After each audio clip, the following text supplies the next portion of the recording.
का स्वागत है हमारे यूट्यूब चैनल डिप्लोमा वाला में। तो दोस्तों आज हम लोग पढ़ने वाले हैं डिजिटल कम्युनिकेशन का यूनिट नंबर 1, जिसका नाम है दोस्तों पल्स एनालॉग मॉड्यूलेशन टेक्निक्स दोस्तों।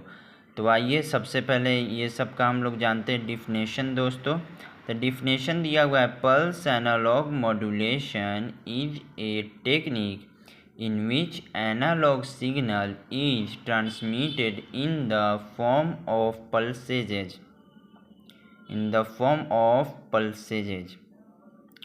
तो हिंदी में दोस्तों जान लीजिए कि पल्स एनालॉग मॉड्यूलेशन वह तकनीक है जिसमें एनालॉग सिग्नल को पल्स के रूप में भेजा जाता है।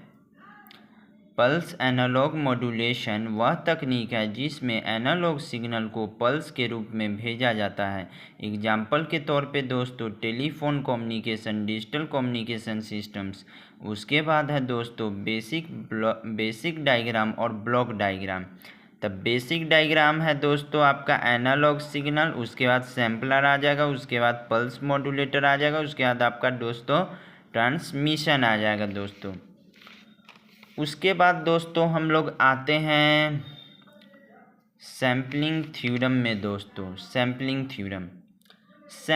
थ्योरम दोस्तों क्या होता है? तो sampling theorem states that a signal can be perfectly reconstructed if the sampling frequency is greater than और equal to twice the maximum frequency of the signal. Okay दोस्तों, उसके बाद में यह नाइक्विस्ट थ्योरम भी कहलाता है। फॉर्मूला दोस्तों क्या इसका हो जाएगा? Fs is greater than 2Fm, where Fs equal to sampling frequency and Fm equal to maximum signal frequency। Diagram दोस्तों आपको स्क्रीन पर दिख ही रहा होगा। उसके बाद दोस्तों अब हम लोग सैम्पलिंग थ्योरम को हिंदी में समझने का प्रयास करेंगे। तो सैम्पलिंग प्रमेय मतलब सैम्पलिंग थ्योरम यह बताता है कि किसी भी एनालॉग सिग्नल को सही तरीके से पुनर्प्राप्त रिकंस्ट्रक्ट किया जा सकता है यदि उस सिग्नल की सैम्पलिंग फ्रीक्वेंसी जो है दोस्तों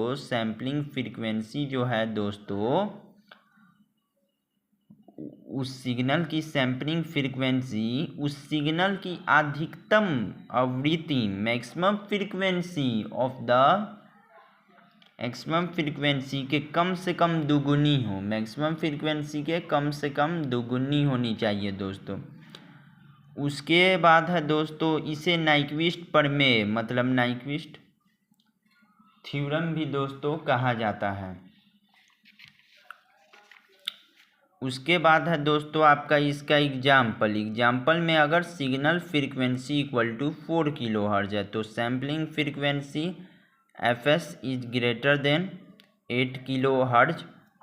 उसके बाद है दोस्तों एडवांटेज में दोस्तों पहला नंबर में दिया गया है सिग्नल को सही तरीके से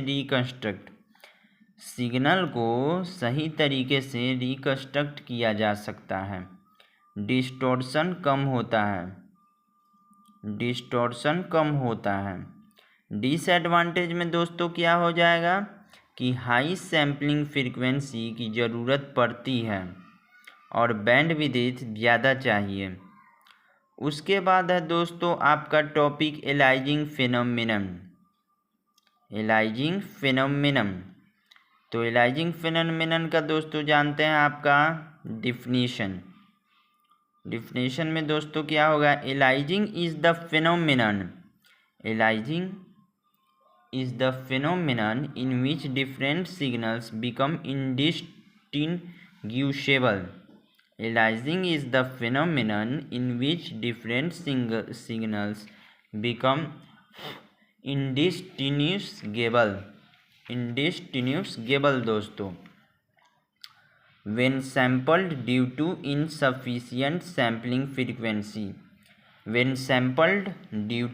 insufficient sampling frequency। मतलब कहने का दोस्तों यही मतलब है कि जब सैम्पलिंग फ्रीक्वेंसी नाइक्विस्ट रेट से कम होती है तो सिग्नल गलत तरीके से रिकंस्ट्रक्ट होता है। तो इसी को तो दोस्तों हम लोग एलाइजिंग फिनोमेनन कहते हैं। इसे हम एलाइजिंग फिनोमेनन कहते हैं दोस्तों। प्रिवेंशन दोस्तों क्या हो जाएगा, सैम्पलिंग फ्रीक्वेंसी बढ़ाना, एंटी एलाइजिंग फिल्टर का उपयोग। एडवांटेज दोस्तों क्या है आपका, प्रैक्टिकली एडवांटेज नहीं होते हैं, यह अनवांटेड इफेक्ट है दोस्तों। डिसएडवांटेज दोस्तों आपका क्या हो जाएगा, signal distortion, information loss. Signal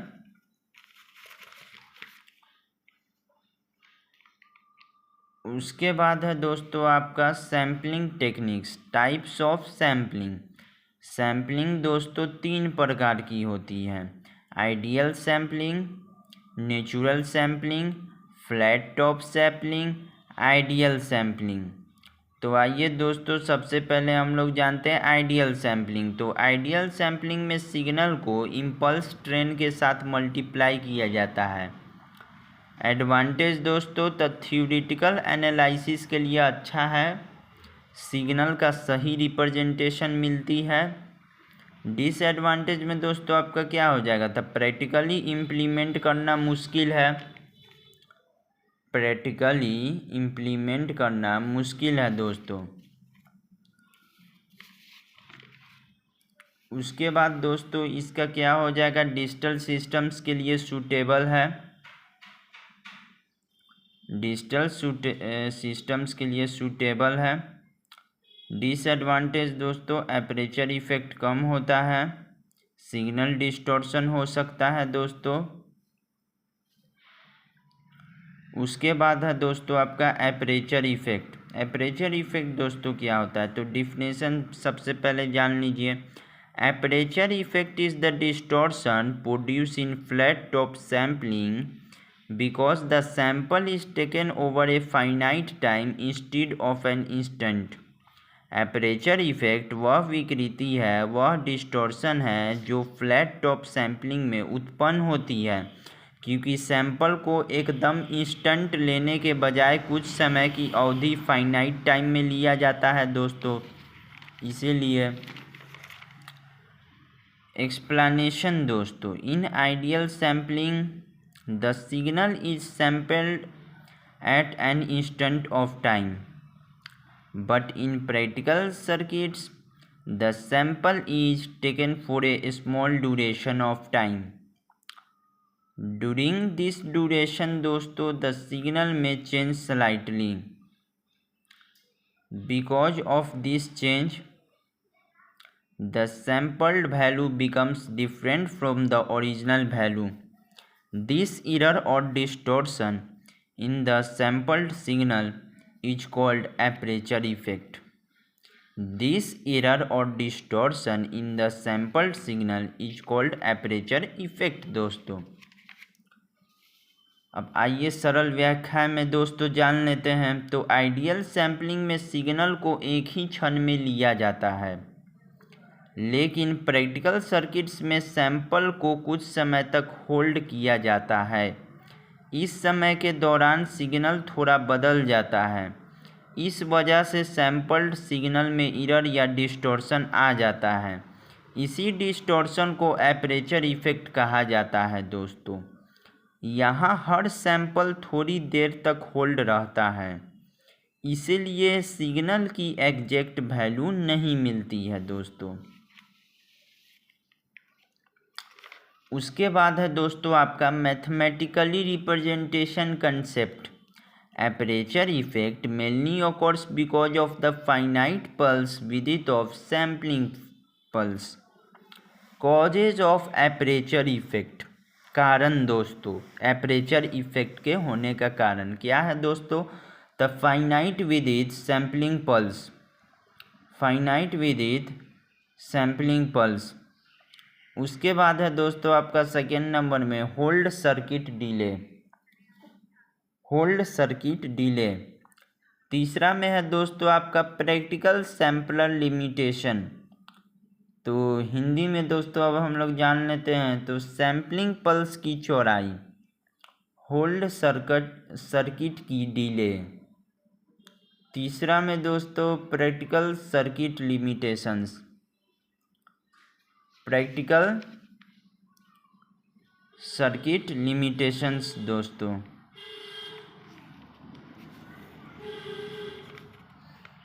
उसके बाद है दोस्तों आपका effects of aperture effect, signal distortion, loss of high frequency components, reduction in signal accuracy. Hindi में दोस्तों सिग्नल में विकृति, हाई फ्रीक्वेंसी कंपोनेंट्स कम हो जाते हैं,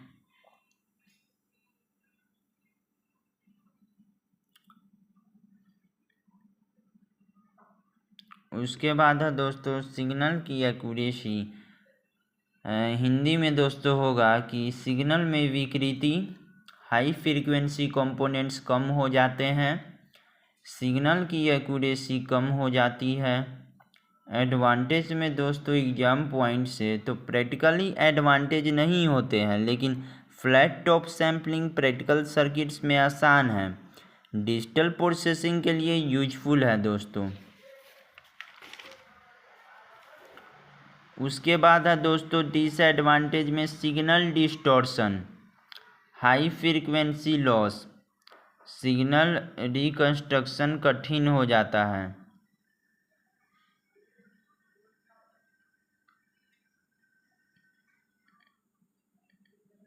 सिग्नल रिकंस्ट्रक्शन कठिन हो जाता है। इक्वलाइजेशन दोस्तों, इक्वलाइजेशन का डिफिनीशन क्या होगा दोस्तों?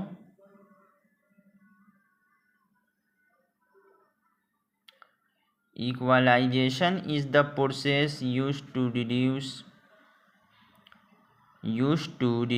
or eliminate the distortion caused by aperture effect। Hindi, equalisation वह प्रक्रिया है जिसका उपयोग एपरेचर इफेक्ट के कारण उत्पन्न डिस्टॉर्शन को कम करने या हटाने के लिए किया जाता है दोस्तों।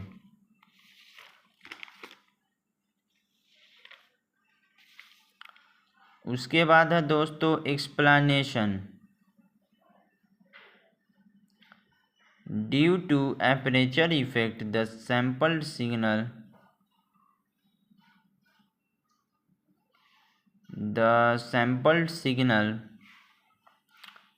due to aperture effect the sampled signal loses some of its high frequency components to restore the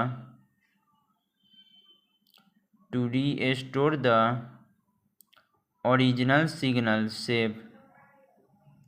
An equalizer circuit is used। The equalizer compensates for the frequency distortion and improves the signal quality। उसके बाद है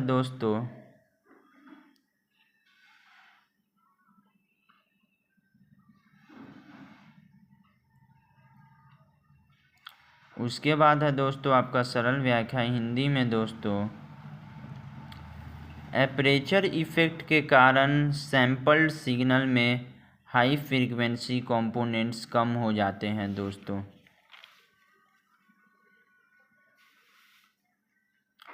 इस distortion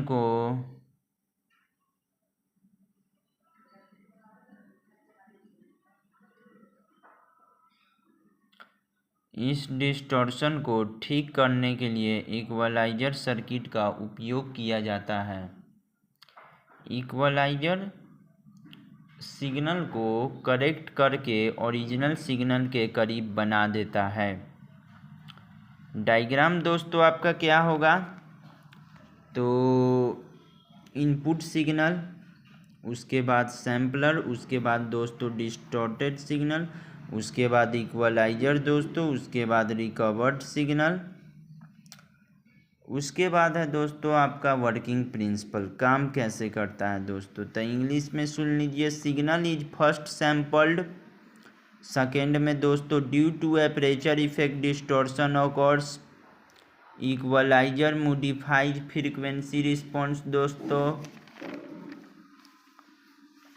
उसके बाद है दोस्तों आपका distortion is reduced and signal improves. Hindi में दोस्तों तो सिग्नल को सैंपल किया जाता है, सबसे पहले एपरेचर इफेक्ट के कारण डिस्टॉर्शन आता है, इक्वलाइजर फ्रीक्वेंसी रिस्पॉन्स को मॉडिफाई करता है, सिग्नल की क्वालिटी इम्प्रूव हो जाती है।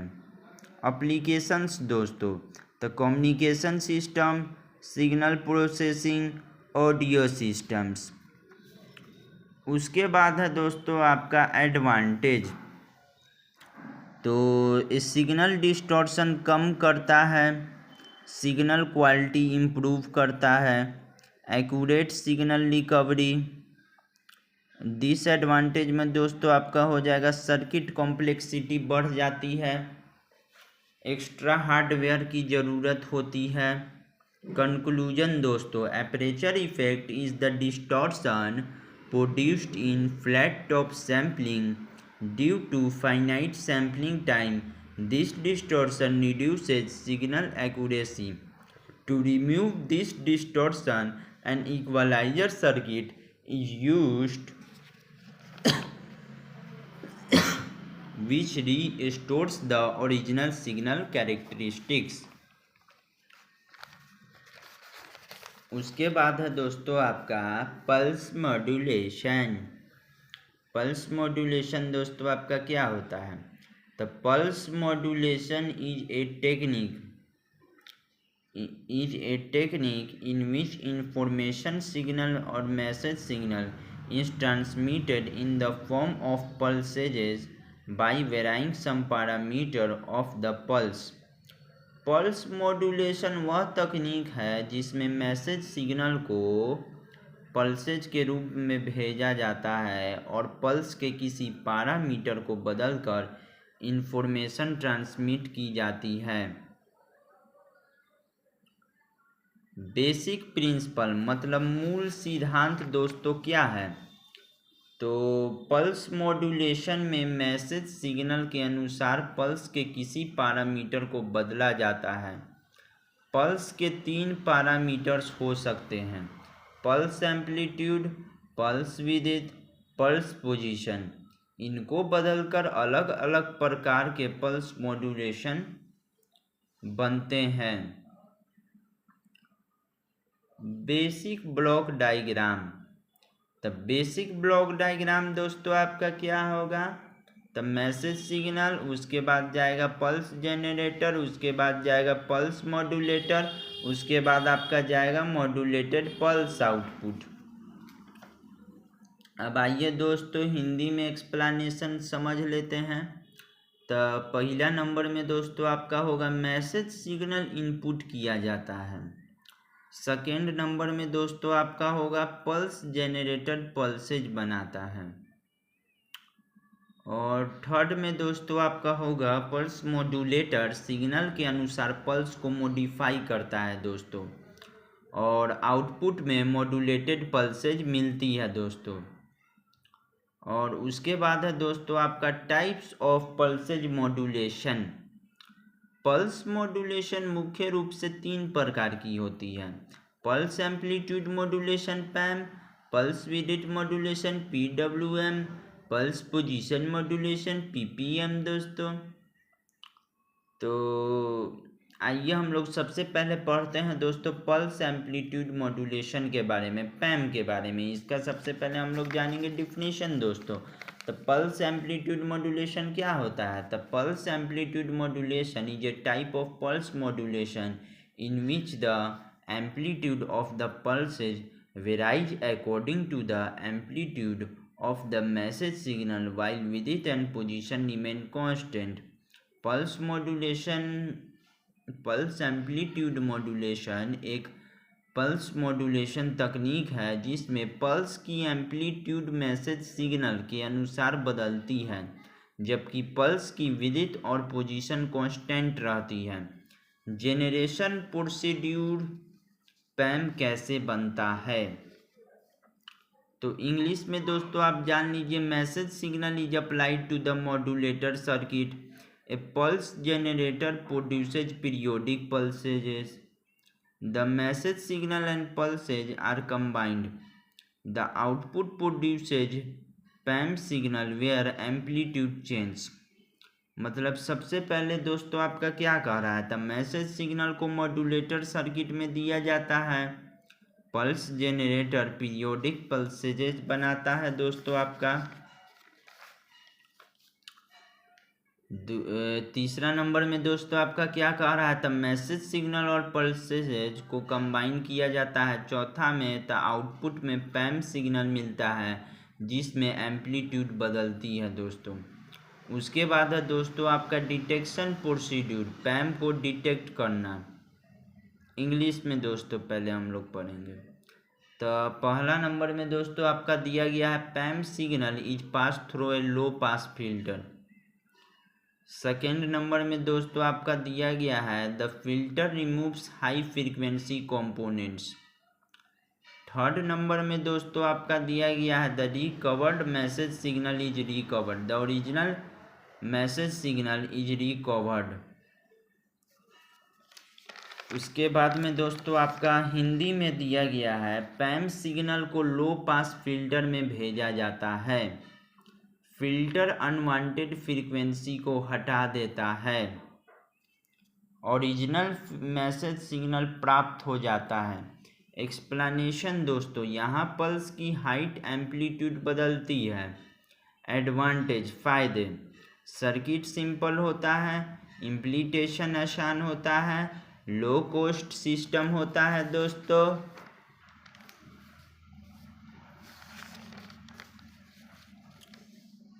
उसके बाद है दोस्तों आपका डिसएडवांटेज।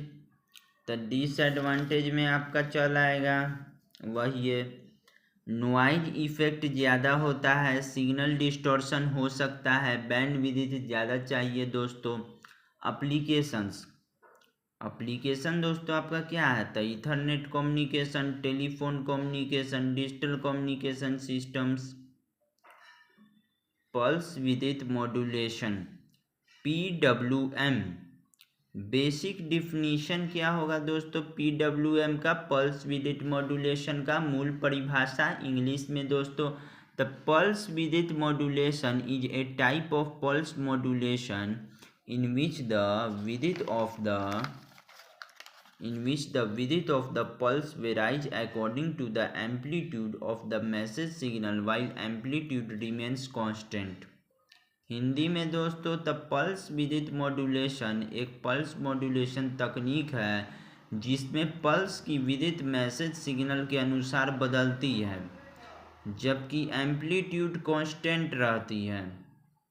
जेनरेशन प्रोसीड्यूर PWM कैसे बनता है, PWM पल्स विड्थ मॉड्यूलेशन का जेनरेशन प्रोसीड्यूर कैसे बनता है, ये दोस्तों अब हम लोग जानेंगे। था पहले नंबर में दोस्तों आपका दिया गया है कि message signal is applied to a comparator circuit. Message signal is applied to a comparator circuit.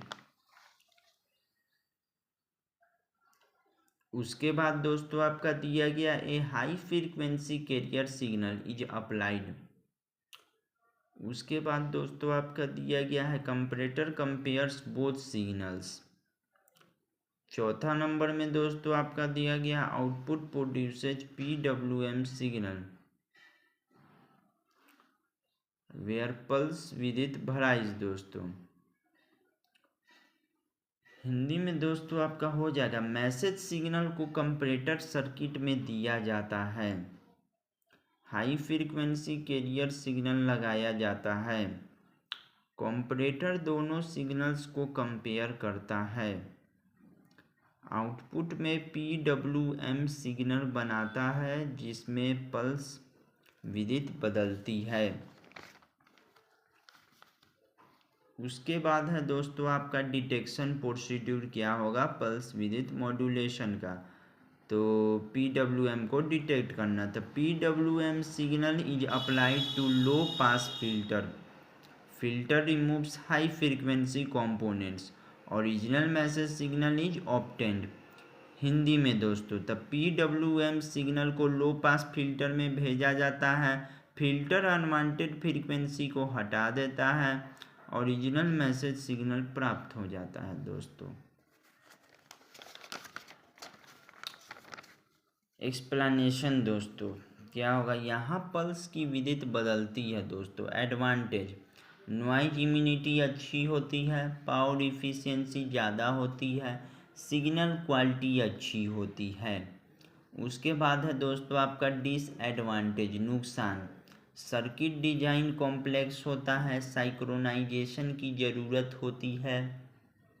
Applications दोस्तों, motor speed control, power control circuits, inverters दोस्तों।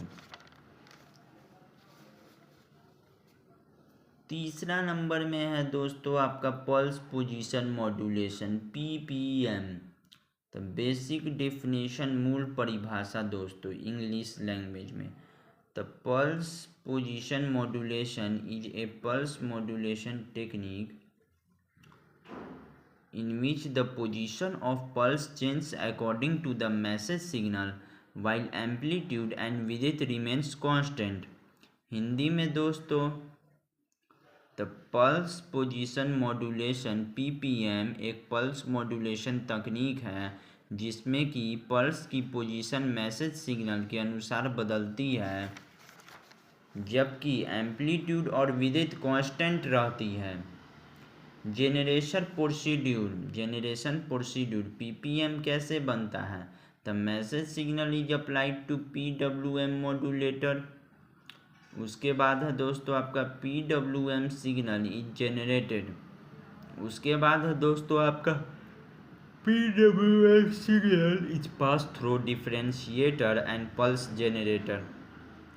उसके बाद है दोस्तों आपका आउटपुट प्रोड्यूसेज PPM सिग्नल।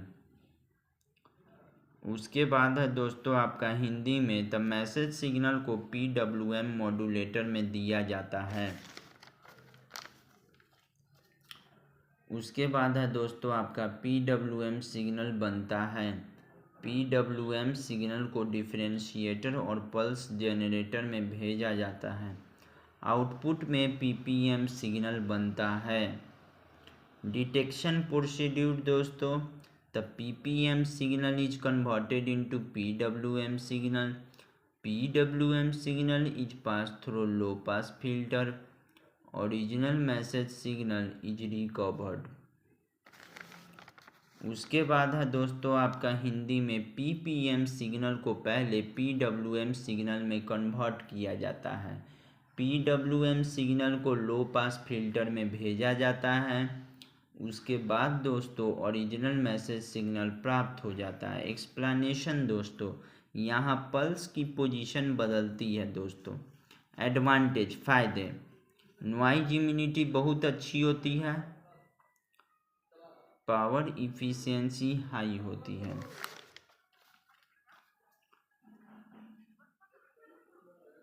उसके बाद है दोस्तों आपका सिग्नल डिस्टॉर्शन कम होता है। डिसएडवांटेज दोस्तों, नुकसान, सर्किट कॉम्प्लेक्स होता है, सिंक्रोनाइजेशन ज़रूरी होती है, बैंड विड्थ ज़्यादा चाहिए। एप्लीकेशंस दोस्तों, तो ऑप्टिकल कम्युनिकेशन में यूज होता है, वायरलेस कम्युनिकेशन में दोस्तों यूज होता है। उसके बाद दोस्तों आपका सैटेलाइट कम्युनिकेशन में यूज होता है। तो थैंक यू दोस्तों, इसी के साथ हम लोग मिलेंगे अगले वीडियो में जिसमें हम लोग यूनिट 2 के बारे में 1 शॉट का लेक्चर कंप्लीट करेंगे दोस्तों। थैंक यू दोस्तों।